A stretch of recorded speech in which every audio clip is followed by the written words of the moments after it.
اور کہا کہ یہ مجھے گرفتار کرنا چاہتے ہیں. میں نے گاڑی لاک کر لی ہے اور اس کے بعد ان کو گرفتار کر لیا گیا. لیکن گاڑی کے اندر یہ جو ویڈیو ہے، یہ ویڈیو اور یہ پیغام دیتے ہوئے سینیٹر مشتاق نے کہا کہ ان حکمرانوں کو اسرائیل کے لیے اٹھنے والی آواز سے پرابلم ہے.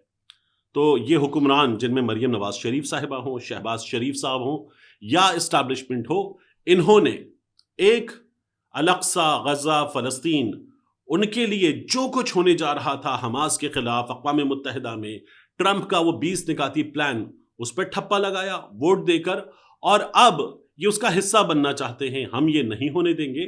اور سینیٹر مشتاق یہ بتا رہے تھے کہ وہاں پر وکیلوں پر، ان کے ساتھ آئے وکیلوں پر بھی تشدد کیا جا رہا ہے، مارا پیٹا جا رہا ہے. اور پھر سینیٹر مشتاق کی گرفتاری کی خبر ہمارے سامنے آ گئی. تو جو بتایا گیا ہے کہ احتجاج نہیں کرنے دیا جائے گا، وہ نہیں کرنے دیا جائے گا. ہاں، جہاں اجازت ہے، جیسے کہ میں جماعت اسلامی کے دوستوں پر، اور میرے بڑے اچھے دوست جماعت اسلامی کے اندر موجود ہیں، بڑے اچھے تعلقات ہیں میرے ان سے. خود حافظ نعیم الرحمان صاحب امیر جماعت اسلامی، ان سے میرا بڑا اچھا تعلق ہے. مگر اس کے باوجود بھی مجھے بڑی شکایت ہے کہ جماعت اسلامی بی ٹیم کی طرح کھیلتی ہے. تو جماعت اسلامی جو ہے اس کو پرمیشن ہے. آپ کو یاد ہے اسلام آباد میں پاکستان تحریک انصاف کا جس روز جلسہ تھا، وہ جلسہ وہ نہیں کر پائے تھے. اس روز جماعت اسلامی نے دھرنا دے دیا تھا. کچھ دن دھرنا جاری رہا تھا. جماعت اسلامی اپنے احتجاج کے بندے، مطالبات سب لے کر آ گئی تھی اور اپنا مظاہرہ کر کے جماعت اسلامی کامیابی کے ساتھ چلی گئی تھی. جماعت اسلامی ہر بار یہ کر لیتی ہے. اب کی بار جہاں کسی کو چھوٹے سے ایونٹ کی اجازت نہیں ہے، لاہور میں جو حماد اظہر کے والد کی سیٹ خالی ہونے کے بعد انتخابی مارکا ہے، وہاں اجازت نہیں ہے. لوگ گرفتار کیے جا رہے ہیں، سامان چھینا جا رہا ہے. وہاں جماعت اسلامی مینار پاکستان پر اتنا بڑا ایونٹ 3 روزہ کر رہی ہے، چل رہا ہے، کیونکہ جماعت اسلامی کو پرمیشن دے دی گئی ہے. تو جماعت اسلامی کے لیے پرمیشن ہے. یہ اس سیٹ اپ کا طریقہ ہے. اگر متحدہ قومی موومنٹ والے مصطفیٰ کمال خالد مقبول صدیقی کے خلاف، خالد مقبول صدیقی مصطفیٰ کمال کے خلاف یہ سڑک پر آئیں گے، احتجاج کریں گے، تو ان کو اجازت ہے، جماعت اسلامی کو اجازت ہے، باقی لوگوں کو اجازت ہے. لیکن پاکستان تحریک انصاف والے اگر اپنی مہم چلانا چاہیں گے تو ان کو اجازت نہیں ہے. پنجاب میں آپ دیکھ رہے ہیں، فیصل آباد میں، ان حلقوں میں جہاں پاکستان تحریک انصاف والے بیٹھ گئے کہ ٹھیک ہے، یہ لو، کرو انتخاب تم لوگ اور جیت لو، ہم نے بوائیکاٹ کر دیا. تو وہاں مسلم لیگ نون جلسے کر رہی ہے. ان جلسوں سے امن و امان کی صورتحال کو پرابلم نہیں ہے. لیکن اگر کوئی چھوٹی سی ریلی بھی کرنا چاہے گا تو اس سے پورے ملک کے امن و امان کی صورتحال کو پرابلم ہے. دہشت گردی کے خطرات مسلم لیگ نون کی گیدرنگ کے لیے نہیں ہے، باقیوں کی گیدرنگ کے لیے موجود ہیں. اب مجھے آپ سے بات کرنی ہے مفتی منیب الرحمان صاحب کے معاملے پر.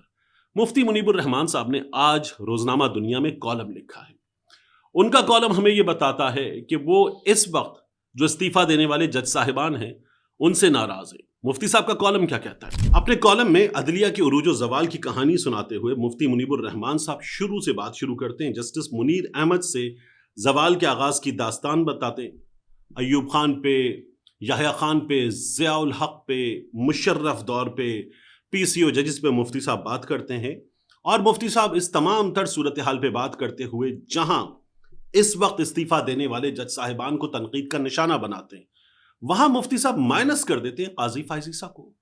وہاں مفتی صاحب مائنس کر دیتے ہیں یہ جو اسلام آباد ہائی کورٹ کے ججز کے ساتھ کیا گیا اس کو. وہاں مفتی صاحب مائنس کر دیتے ہیں اسلام آباد ہائی کورٹ میں لائے گئے جسٹس سرفراز ڈھوگر صاحب کو.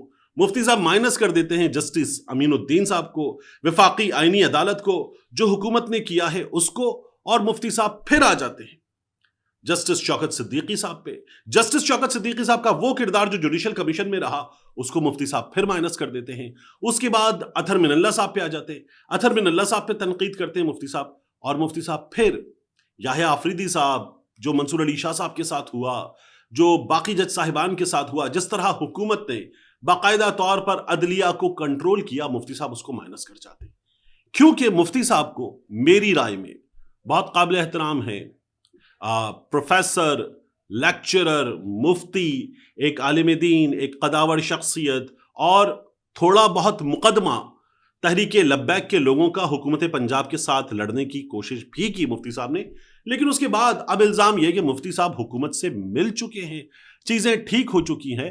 اور مفتی صاحب جو عمران خان کی حکومت کے دنوں میں رویت ہلال کمیٹی کے عہدے سے ہٹائے گئے تھے، شاید ابھی تک وہ غصہ ہے مفتی صاحب کو کہ جس کی بنا پر مفتی صاحب اس طرف کہیں کوئی آواز بلند کرنے کا معاملہ نہ ہو جائے، اس سے احتراز کرتے ہیں، اور اب کی بار بھی ان کے کالم میں ہمیں یہی نظر آتا ہے۔ مفتی صاحب، آپ صحیح کو صحیح، غلط کو غلط کہنا چاہتے ہیں، آپ عدل کی یہ مثال قائم کرنا چاہتے ہیں، ظلم کے خلاف آواز اٹھانا چاہتے ہیں، تو اس میں یہ صحیح یہ غلط نہیں ہو سکتا۔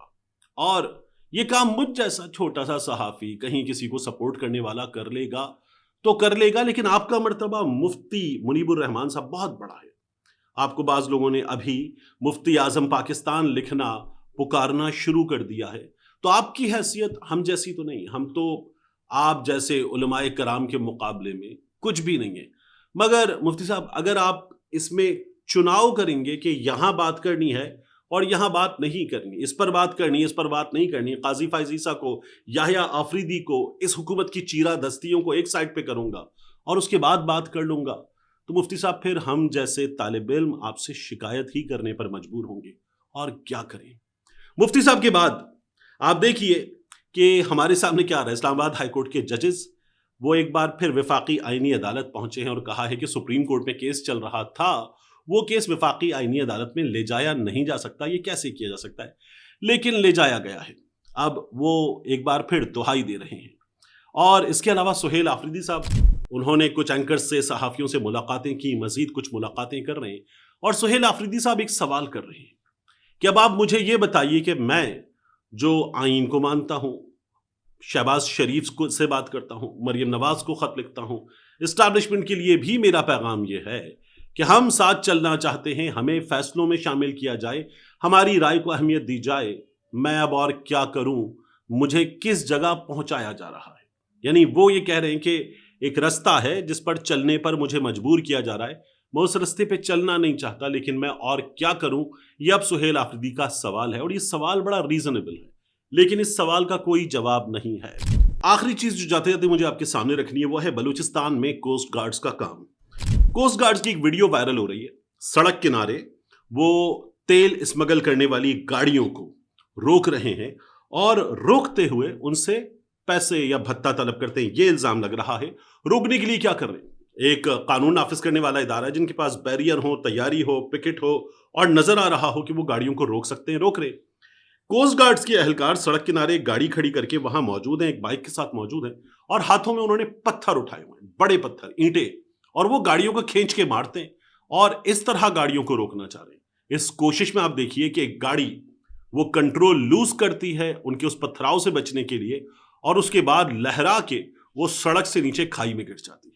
ان ڈرائیورز کے ساتھ کیا ہوا، زخمی ہیں، جان سے گئے، کتنا نقصان ہوا، ان کی حالت کیا ہے نہیں معلوم، لیکن اگر یہ قانون نافذ کرنے والے اداروں کا حال ہے تو پھر کوئی ڈکیت، کوئی بھتہ خور وہ کیا کرتا ہوگا سڑک پہ لوگوں کے ساتھ، اس کا اندازہ لگانا کیا مشکل ہے۔ ملتے ہیں انشاءاللہ آپ سے اگلی ویڈیو میں۔